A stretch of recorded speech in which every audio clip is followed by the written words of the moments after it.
Bom, nós estamos assistindo todos, né, essa situação do país, Brasil, a guerra na política, judiciária, é o que a gente tem debatido todos os finais de semana aqui, é exatamente isso. E o programa de hoje também trata disso. Agora tem um ator dentro desse palco que quase não se fala. Eu acho que era bom a gente tratar um pouco também, pelo menos para começar, que é o eleitor. O eleitor. Qual é o papel do eleitor nesse processo? Porque critica-se muito os deputados federais, senadores, estaduais, vereadores, prefeito, governador e o eleitor. O que tem o eleitor? O eleitor tem que votar bem. Se existe classe política ruim, é porque tem um eleitor ruim. Tem, é o que a gente gostaria que fosse. É reflexo. Vota bem ou não vota? Não, olha, o eleitor brasileiro... Ele não foi educado para votar. De uma forma geral, é muito vulnerável. Nós temos que reconhecer isso, extremamente vulnerável. E essa vulnerabilidade, ela passa por questões terríveis, Narciso. Eu já vi casos, Sanders e Chicão, de senhoras do interior que votam a vida toda em determinado candidato, porque o candidato praticamente salvou a vida do filho.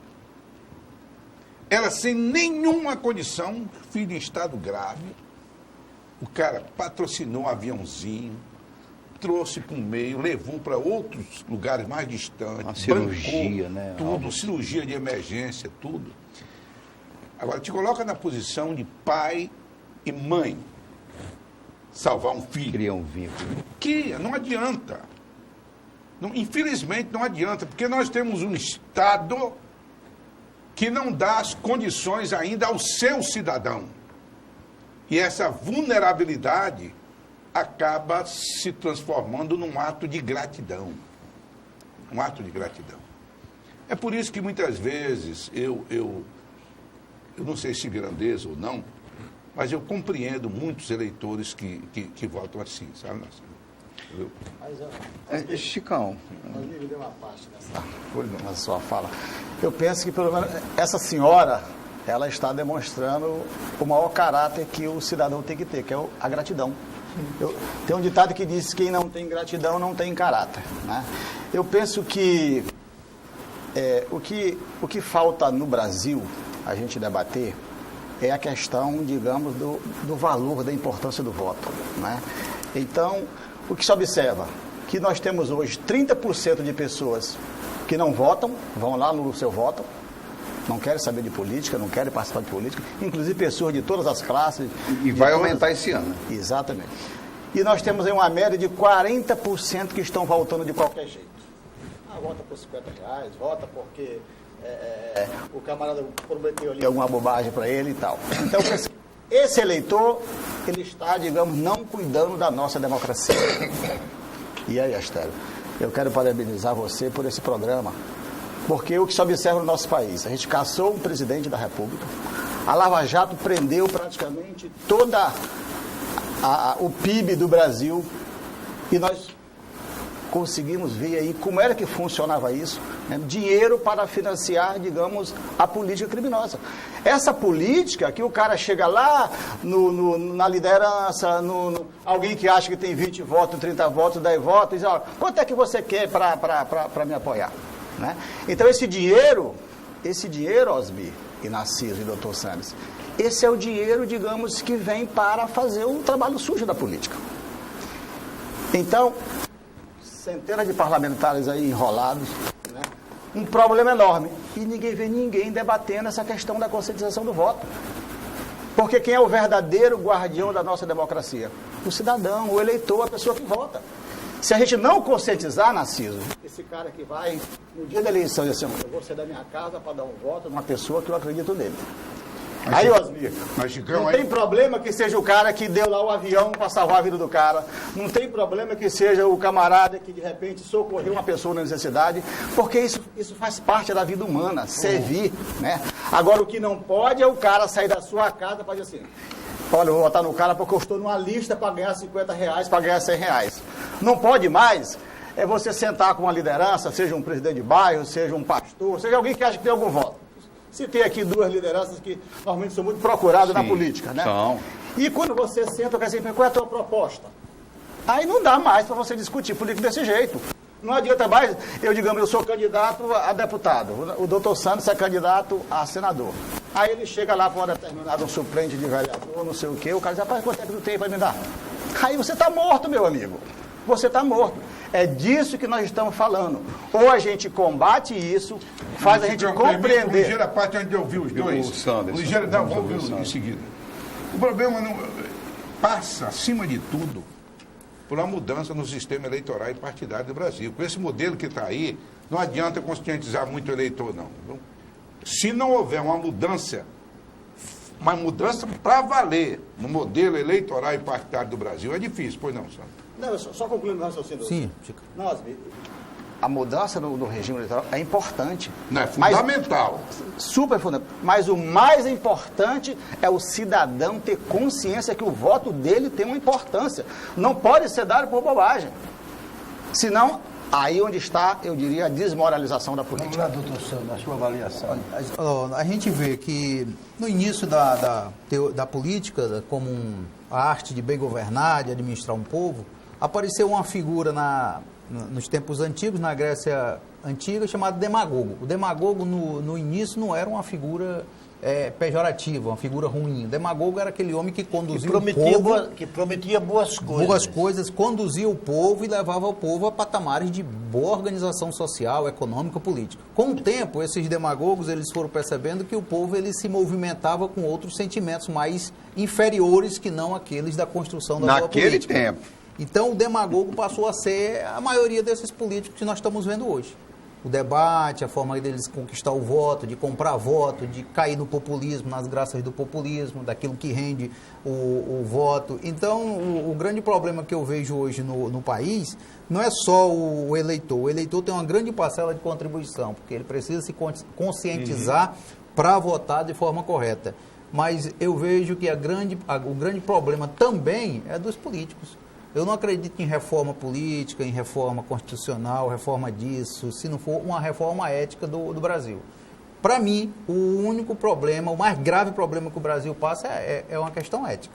Toda essa desestruturação, essa falta de credibilidade das instituições jurídicas, políticas, econômicas, é a ética. A corrupção é um problema o quê? De ordem o quê? É um problema de ordem ética. Agora, um país não se modifica de uma noite para o dia. A construção da cidade civilizatória de um país leva tempo. Na Europa nós presenciamos isso. Passou por revoluções liberais, passou por muitos movimentos, até ser hoje a Europa que nós conhecemos. Mas houve um início como... Eu não vejo com olhos negativos essa situação que o Brasil está passando. Sim, eu vejo que isso é uma construção. Nós, às vezes, temos olhos só para o que é negativo no país, mas eu vejo que tem muitas coisas positivas acontecendo. Esse combate à corrupção é algo fundamental, é algo importante. A melhor coisa que os corruptos deveriam saber, pensar duas vezes antes de cometer o crime. Eu assisti um filme muito antigo que dizia assim, se não quer cumprir a pena, então não cometa o crime. Como advogado, o senhor acha que há exageros no quadro geral no combate à corrupção no Brasil, que não estaria dentro da Constituição, como advogado? Olha, algumas coisas que violam as garantias constitucionais são evidentes até. Agora, nesse combate da corrupção, existem valores que são colocados na balança. A corrupção que destrói a juventude, que destrói a educação, que destrói a saúde, que destrói a moral, a autoestima e a motivação do povo brasileiro, de um lado, necessitando urgentemente ser combatida e destruída, e de outro lado as garantias constitucionais. Então tem que ter muita sabedoria para dosar essas duas coisas, sem destruir as garantias do ser humano. Onde é que você acha que destrói essas garantias? Em que momentos? Não, em vários momentos você vê interceptações telefônicas que não são feitas da forma correta, algumas garantias constitucionais que muitas vezes são violadas para pegar o corrupto, que não se pega um corrupto do jeito que se pega um ladrão de galinha.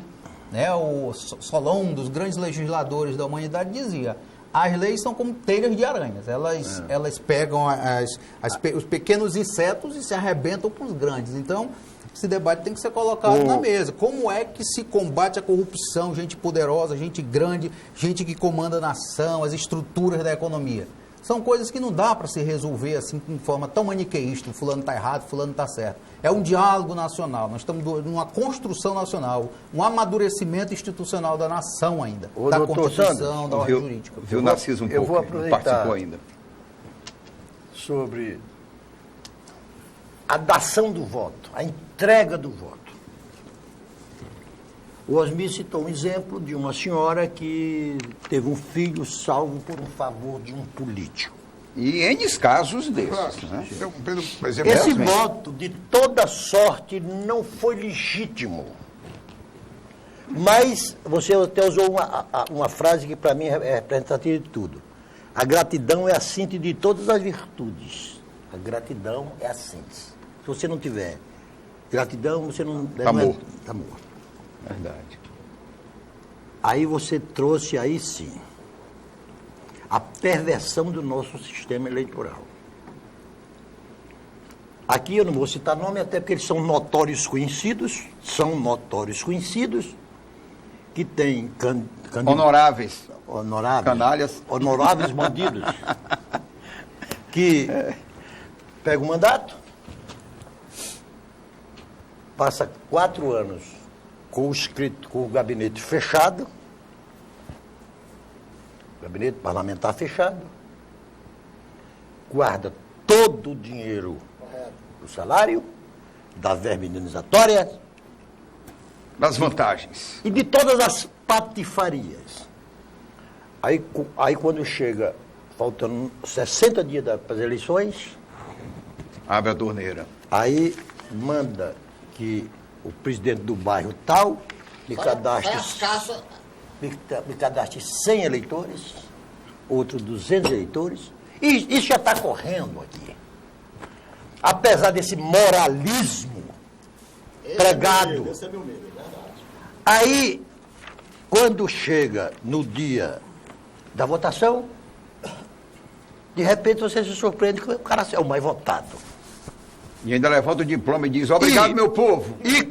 Né, Obrigado, povo. O cara comprou a eleição. Viu, Zandro? E com uma justiça eleitoral agindo equivocadamente contra isso. Eu ia entrar agora nisso aí. Equivocadamente. Não venda seu voto, voto não tem preço, voto tem isso, voto tem valor. Não venda sua consciência. Olha, nós chegamos a um nível tal que a pregação da justiça eleitoral, com toda honestidade, deveria pregar o que eu vou denominar de calote cívico. Calote cívico.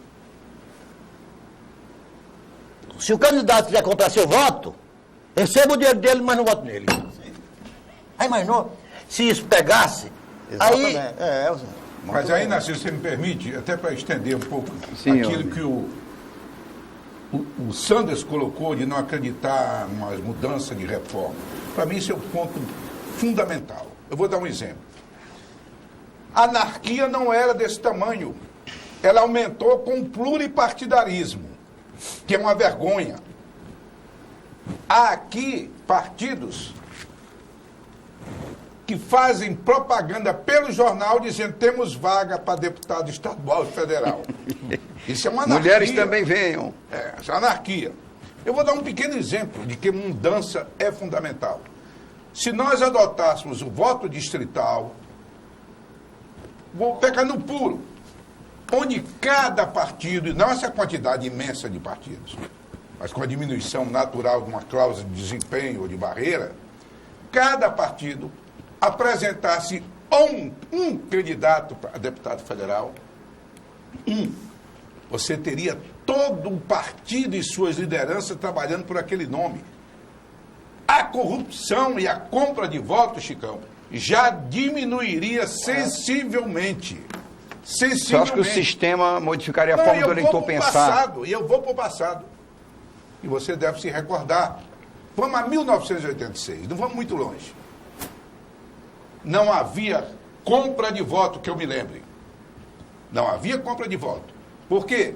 Nós vivíamos no bipartidarismo e cada liderança do interior, vereador, prefeito, líder partidário, ele fazia questão de votar naquele candidato do partido Porque a vitória era do partido Era dele também. e dele também. Tinha menos compra de voto. Exatamente. Tinha não, menos. Não existia Eu também compra de acho. voto. Porque eu não. me lembro dessa época ainda. Muitas Não, você era pessoas muito recebem- jovem para lembrar assim Não, dessa época. mas eu me lembro, eu tinha Sim. nessa época 10, 11 anos. Mas não havia Se compra entregava de voto. dentadura, se entregava Não, alumínio, não, se entregava Não. um monte de Olha, coisa. né? esse o É voto- menos, a compra o voto da dentadura. Era o partido. Eu ainda me Se lembro inclui Mas disso. no não era o voto, candidato, era não o era. partido. E eu vi isso acontecer em Tarauacá muitas vezes. Fulano me deu isso, fulano vai me dar isso, fulano Sim, vai me isso dar... existia individualmente, mas não era uma Mas não era um regra compromisso. geral. vamos Pegue dizer isso e me dá teu voto. A regra geral. É. Sim, filho. Isso funcionava mais como uma caridade, né? Essa Sim, coisa de Mas esse é ajudar o e problema tal. da caridade. Né? Então, Porque Mas aí, não aí havia deixa de compra. ser caridade. Tão Porque tem explícita, a né? recompensa. mas o medo que me dá, digamos, é essa coisa de você não ter... O poder legislativo, o Narciso, ele está perdendo completamente o respeito exatamente por conta disso, né? Porque um dia desse eu estava numa reunião lá com um grupo lá de pessoas, não vou nem citar o nome, né? Porque vai comprometer, e eu não quero aqui. Aí disseram, Chicão, olha aí, a Lava Jato, não sei o que. Pois é, meu amigo, olha, eu lamento isso, mas, por exemplo, nunca saiu da minha boca, por exemplo, que só ganha eleição quem tem dinheiro. Eu sempre fui contra isso. Eu estou 20 anos na política, ou mais, né? E sempre escrevendo ali meus panfletinhos, dizendo, olha, vote, porque você acredita, defende os valores e parapapá e tal. A minha mulher disse assim, ninguém vai nem ler isso aí. Tipo, se alguém ler... Chicão, já- só te interrompendo um pouquinho, você teve aquela eleição de deputado federal que surpreendeu. Olha que eleição bonita. Aquela Olha, foi uma eleição aquele é um limpa. exemplo, digamos assim, De eleição limpa, aquela em foi. cima do trabalho, em cima da relação pessoal. Hoje acabou isso, doutor Salles. Você tem um amigo, às Você vezes lembra chega da uma dia da eleição eleição, Narciso, chega lá, o amigo está ali, às vezes com um adesivozinho de um camarada que ele não sabe nem quem é por conta de R$100. Isso mata um líder. Mas eu ainda acredito, Chicão, na possibilidade de haver eleições sem Sim, compra de perfeito. voto. Eu A concordo. possibilidade de Perfeito. acontecer isso. Então eu quero só concluir o raciocínio. Aí eu falei para os meus amigos lá, disse, olha, rapaz, eu não quero... Eu lamento isso, mas nunca saiu da minha boca, por exemplo, a ideia de se alguém eleição quem tem dinheiro. Sair da boca do próprio povo.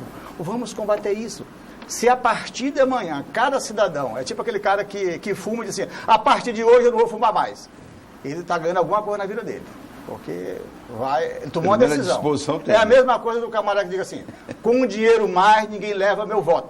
Pronto, o cara tomou uma decisão. O cara tem que me convencer, tem que me conquistar o voto, tem que provar que é bom para mim poder sair da minha casa para dar meu voto. Aí eu disse para eles, olha, eu lutei pela classe de vocês, batalhei, briguei, implantei a classe de vocês aqui, para papai e tal, e quando foi no dia da eleição, vocês foram trabalhar com um candidato que prometeu um terreno para vocês. Para fazer a sede. Aí Geralmente é eu assim. Pois é, eu digo, olha aí. Então eu que batalhei, fui lá, comprei briga, comprei uma briga com outra classe, porque eu entendi que era legítimo aquilo ali, e os caras se venderam por conta de um terreno, Osmir. Digamos assim. São os males da democracia Então, que se isso curam com destrói, democracia. isso destrói. Ô, Chicão, eu quero voltar aqui novamente para... Eu dificilmente concordo com o Osmir, né? E hoje vou começar concordando com Eu ele. até sei em que ponto. Já é uma porque virtude, já é uma virtude você tá concordando Elevou a alma, já tem uma... Santos, nós não temos uma estrutura partidária, nós temos uma anarquia partidária. esculhambação, né? E o mal da anarquia partidária é o mal que ela faz antes da eleição, durante a eleição e depois da eleição. Porque o candidato que compra o voto, vicia o processo e eleito vai vender o voto para o governador correspondente ou para o presidente da República. Aí nós voltamos novamente para a conscientização do eleitor. Se você hoje, em todas as pesquisas realizadas no Brasil hoje, as instituições mais desacreditadas são as casas parlamentares, o Congresso Nacional, Câmara dos Deputados e os poderes instituídos. Correto. Mas como as nossas regras são tão vagabundas e tão ruins, que eu lhe garanto que esse Congresso, que hoje tem 10% de avaliação, renova 60%. Então é efêmeras também, né? Hein? Então é efêmeras, porque as regras mudam Entendeu? cada Sim, eleição. muda. Agora é 45 dias agora. Amanhã, amanhã está terminando uma safadeza eleitoral, porque não tem outro nome, uma janela eleitoral, que nos países sérios, de democracias sérias, não tem essa questão de fidelidade partidária, 3, 4 anos. É porque é, né? 3, 4 anos, você tem 3, 4 anos de filiação. Aqui no Brasil, você para ser candidato era obrigado a estar filiado 1 ano antes do partido. Em vez de aumentar para 5 anos, diminuiu para 6 meses. Aí nós cria uma janela. Hein? E cria uma janela. Aí cria chamada janela partidária. É um janelão. E eu, particularmente, me dou ao direito de chamar o nome de janela da prostituição partidária. Eu Narciso, particularmente defendo que um cidadão ele poderia ser candidato sem ser filiado num partido. Foi julgado agora, né? Na possibilidade, eu defendo essa bandeira, que o cidadão ele possa, porque a estrutura de um partido é muito corrupta. Você chega num partido, amanhã você não sabe se o partido está do seu lado, se alguém comprou um partido, se alguém mandou sua ficha de filiação, se o partido que você estava contando já vai seguir a orientação que estava prevista. Então, essa questão de partido político é um negócio muito sério no Brasil. Mas, Sanders, você está raciocinando em cima de uma realidade que existente no Brasil de hoje. Partido, ao contrário, partido é que é permanente. As pessoas são passageiras. Então, na realidade, você deveria votar, sim, no partido e o seu programa. Mas, infelizmente, a sua ideia é de muitos brasileiros, porque os partidos se acabaram no Brasil. Não tem credibilidade. Não tem credibilidade. E se a gente for ver quais são os partidos mais envolvidos em corrupção, às vezes você diz tantos partidos que existem no Brasil, mas se você for ver, não deveria acabar a maioria desses partidos pequenos, mas faça conta que você vai ver quem são os partidos mais corruptos do Brasil. Não PT, PMDB, PSDB, os grandes DEM, partidos do PP, país. Pode ver. Os menores, tem partidos menores que não têm envolvimento algum em corrupção. Aí tem que se chamar o fala intervalo. apenas em extinguir. Rapaz, Tem que chamar o intervalo. O Santos veio hoje para me provocar, então eu vou te dar uma... Chicão, a gente vai para o intervalo. Beleza. Tá? Eu quero começar provocando o doutor Sanders. Tá bom. Aí o Narciso, na sequência, vai o Chicão. Vamos ao intervalo para o segundo bloco. Voltamos já. Daqui a pouquinho.